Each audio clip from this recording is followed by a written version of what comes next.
বিগত 17 বছর স্বৈর শাসন আমলে এস আলম গ্রুপ ইসলামী ব্যাংক থেকে শত শত কোটি টাকা লোন নিয়ে আত্মসাৎ করেছেন এবং বিদেশে পাচার করেছেন। বর্তমান এই জুলাই আন্দোলনের পরবর্তী সরকারের আমলেও আমরা দেখতে পাচ্ছি আবারও এস আলম গ্রুপ ইসলামী ব্যাংক থেকে 300 কোটি টাকা লোন নিয়েছে, যার আমরা তীব্র নিন্দা ও প্রতিবাদ স্বরূপ আমরা যারা সাধারণ গ্রাহক আছি, যারা ভোক্তা আছি, তারা আজকে মানববন্ধনে দাঁড়িয়েছি, যাতে করে এই যে এস আলম গ্রুপকে যারা সহায়তা করছে, যারা সহযোগিতা করছে, তাদের সকলে এই ইসলামী ব্যাংক থেকে বহিষ্কৃত হয় এবং বিগত যে এমডি ছিল সে স্বপদে বহাল হয়। বর্তমান যে এমডি তার আমরা পদত্যাগ দাবি করেই আজকের এই মানববন্ধন করছি।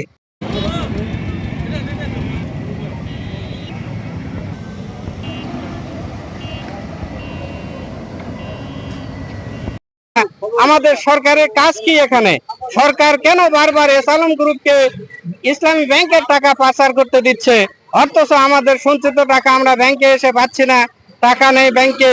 কেন ব্যাংক থেকে ইসলামী ব্যাংক থেকে কেন এস আলম গ্রুপ টাকা পাচার করে নিয়ে যাবে? আমরা তীব্র প্রতিবাদ ও নিন্দা জানাই এবং সরকারের কাছে দৃষ্টান্তমূলক বিচার দাবি করছি। সরকার যেন এস আলম গ্রুপকে কঠোর চাপের মাধ্যমে বিচার করে পাচারকৃত টাকা ফেরত এনে গ্রাহকের টাকা গ্রাহককে বুঝিয়ে দেয়, এই আহ্বান জানিয়ে আমার কথা